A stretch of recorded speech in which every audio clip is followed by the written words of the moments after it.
అయ్యా నా కోసం కల్వరిలో కన్నీరును కార్చితివా. అయ్యా నా కోసం కల్వరిలో కన్నీరును కార్చితివా. నశించిపోవు ఈ పాపి కొరకై సిలువను మోసితివా. అయ్యా వందనమయ్యా, యేసు వందనమయ్యా, అయ్యా వందనమయ్యా,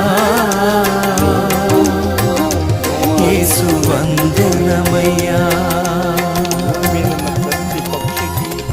అయ్యా నా కోసం కల్వరిలో సమస్త వాటానికి సువార్త చేశారు నోహా.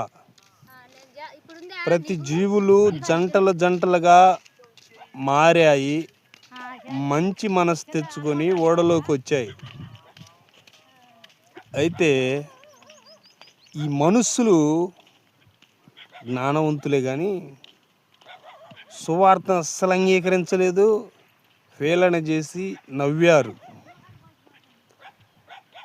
అలాగే పెళ్ళికిచ్చుచున్నారు, పెళ్ళి చేసుకొనుచున్నారు, రకరకాల సంసార గొడవల రీతిలో పడి ఉన్నారు. అప్పుడు ఆకాశం నుంచి వర్షం పడిద్దంటే ప్రజలు నమ్మలేదు.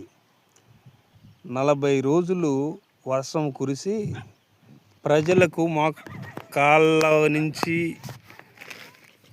నడుముల వరకు ఇట్లా నీళ్ళు వస్తుంటే అప్పుడు నోహా గారిని వాడకు వాకిలు తీయమంటే నోహా గారు దగ్గర తీసే అధికారం లేదు.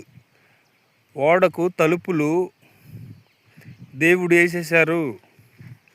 అందుకే ప్రజలందరూ పెళ్ళికి ఇచ్చుచు చేసుకొనుచు అనేక సంసార గొడవలు ఉంటూ చనిపోయారు. నీళ్ళు జల ప్రళయం 40 రోజులు ముంచేస్తుంది కొండపోత వరస. అప్పుడు భూమి నిండి నోవా గారు కట్టిన ఓడలోకి సమస్త రెండు జీవులు వచ్చేసినాయి. తీసుకున్నాడు, ఓడ గగనానికి లేచింది. 40 రోజులైన తర్వాత ఆరారాతో కొండ మీదకి వెళ్ళింది. కాకిని పంపించాడు.